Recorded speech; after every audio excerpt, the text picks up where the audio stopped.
고요한 가야산, 그 깊은 품속에 숨어버린 한 천재의 이야기가 있습니다. 당나라를 뒤흔들고 신라의 개혁을 꿈꿨던 남자 최치원. 과연 그가 세상의 모든 영광을 뒤로하고 홀연히 산으로 들어간 이유는 무엇일까요? 오늘은 우리가 미처 몰랐던 최치원의 드라마틱한 삶과 그가 남긴 수수께끼 같은 발자취를 따라가 봅니다.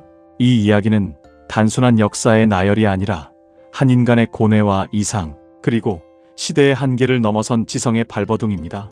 우리가 지금껏 알고 있던 최치원, 그 이상의 최치원을 만나게 될 것입니다.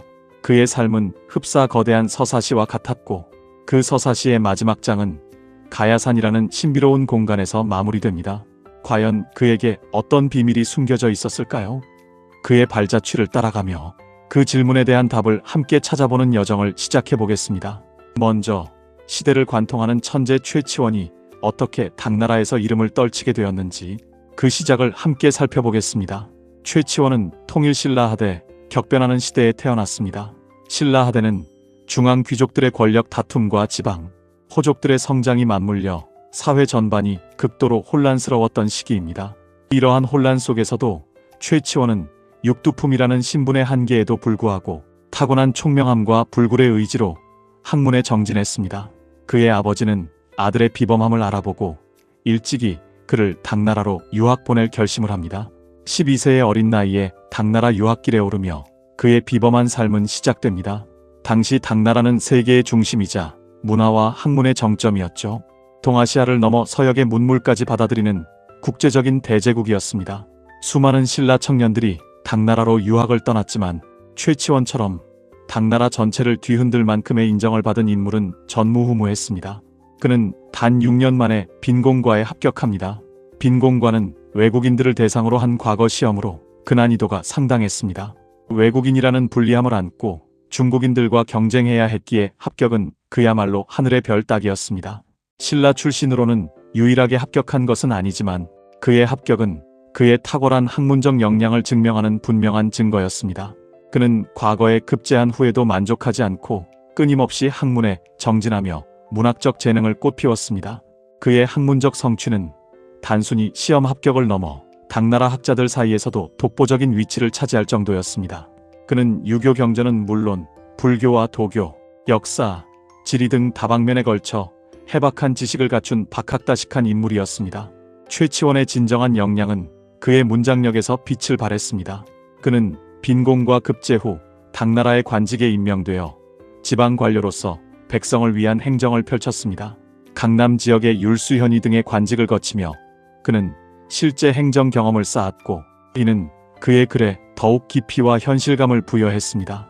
그는 바쁜 관직 생활 속에서도 틈틈이 시문을 창작했습니다. 그의 문장은 수려하고 힘이 넘쳐 당나라 문인들 사이에서도 단연 돋보였습니다. 특히 그의 명성을 드높인 결정적인 사건은 바로 토항소경문의 작성입니다. 당시 당나라는 황소의 난으로 극심한 혼란에 빠져 있었습니다. 황소는 거대한 농민군을 이끌고 당나라를 위협하는 반란군 수장이었습니다. 그의 세력은 너무나도 강력하여 당나라 황실은 큰 위기에 처했습니다. 이때 최치원은 당나라 황실의 명을 받아 구원병을 요청하러 온 신라 사신의 일원으로 중국에 머물다가 고변이라는 당나라 장수의 마카에 들어가 황소의 군대를 꾸짖는 경문을 작성합니다. 이 경문은 단순히 반란군을 비난하는 것을 넘어 황소의 심리를 꿰뚫는 예리함과 당나라의 정통성을 옹호하는 웅변적인 문장으로 가득했습니다. 그의 글은 황소군 내부의 동요를 유발하고 사기를 떨어뜨리는데 큰 영향을 미쳤습니다. 토항소 경문은 황소의 간담을 서늘하게 했다는 이야기가 전해질 정도로 큰 파급력을 가졌습니다.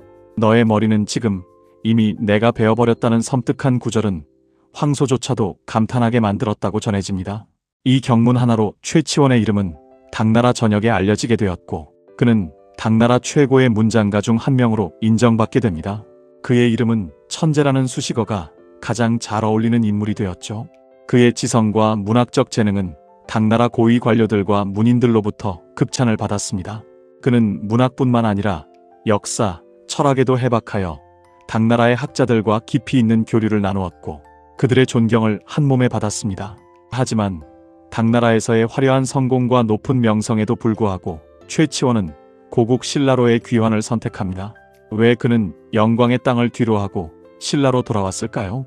그에게는 신라의 미래를 향한 뜨거운 열정과 조국에 대한 깊은 사랑이 있었습니다. 당나라에서의 경험을 통해 그는 선진 문물과 제도를 직접 보고 배웠습니다.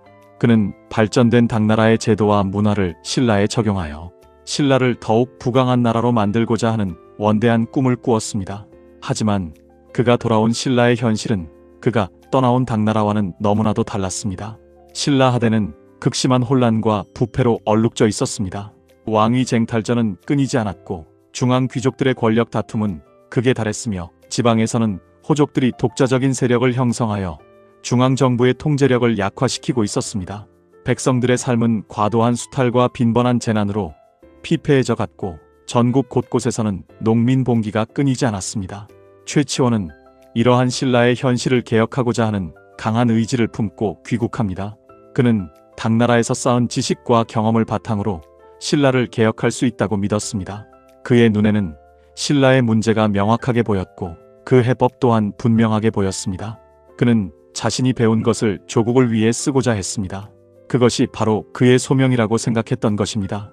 당나라에서의 성공은 그의 개인적인 영달을 위한 것이 아니었습니다. 그는 신라의 밝은 미래를 위해 기꺼이 자신의 모든 것을 바칠 준비가 되어 있었습니다. 귀국 후 최치원은 진성 여왕에게 시무식조를 올립니다. 이는 신라의 국정 전반을 개혁하고자 하는 그의 야심찬 구상이 담겨 있었습니다.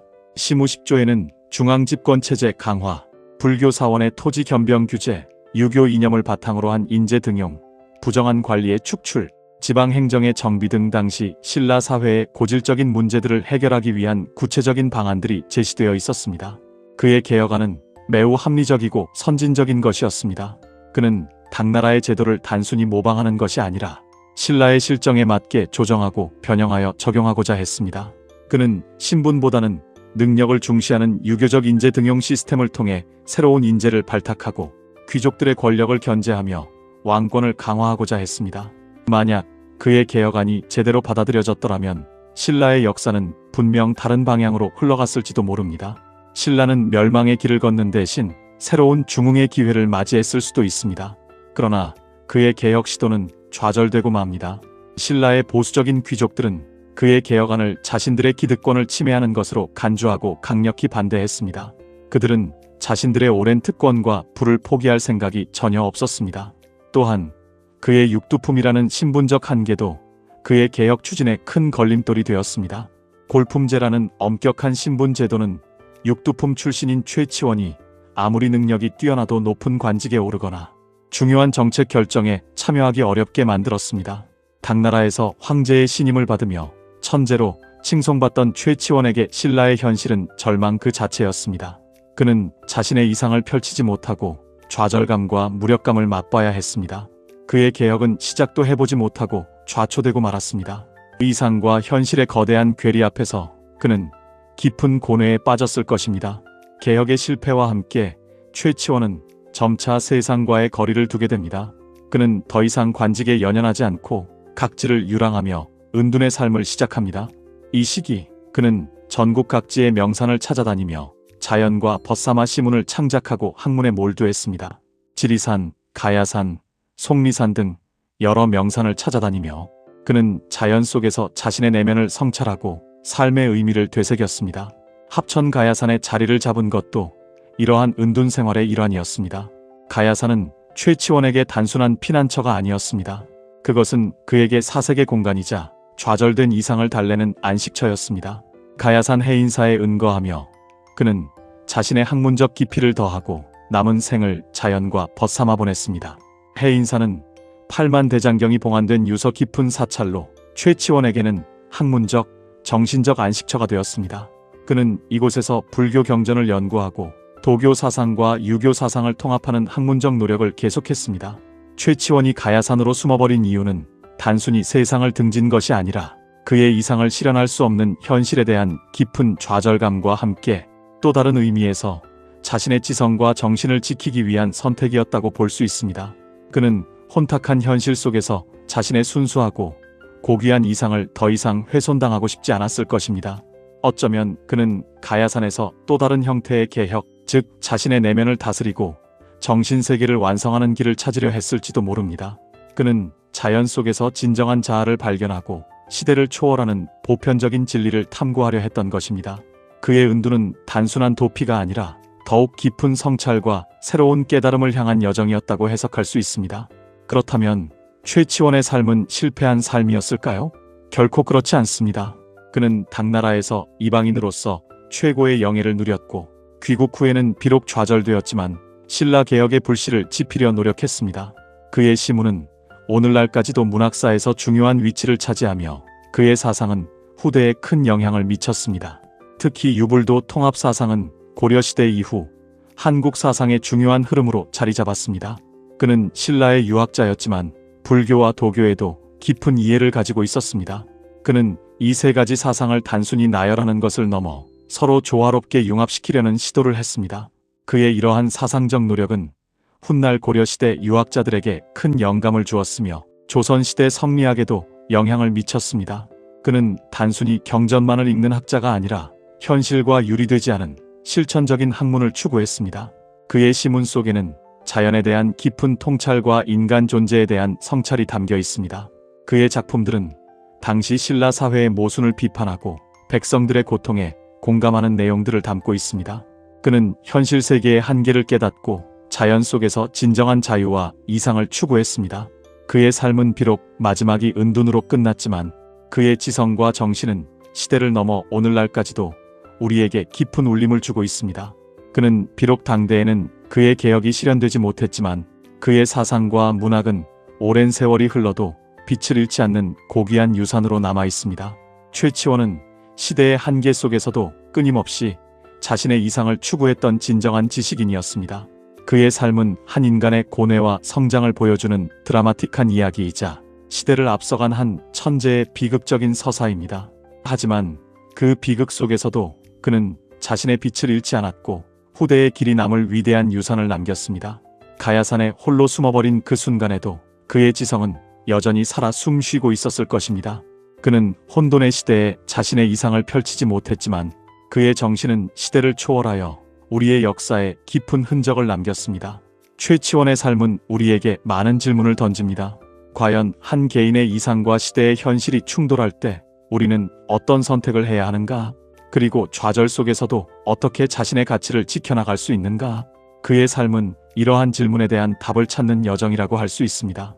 오늘 우리는 최치원이라는 인물을 통해 시대의 한계와 개인의 이상이 충돌할 때 어떤 선택을 할 수 있는지, 그리고 그 선택이 어떤 의미를 가지는지 함께 생각해 보았습니다.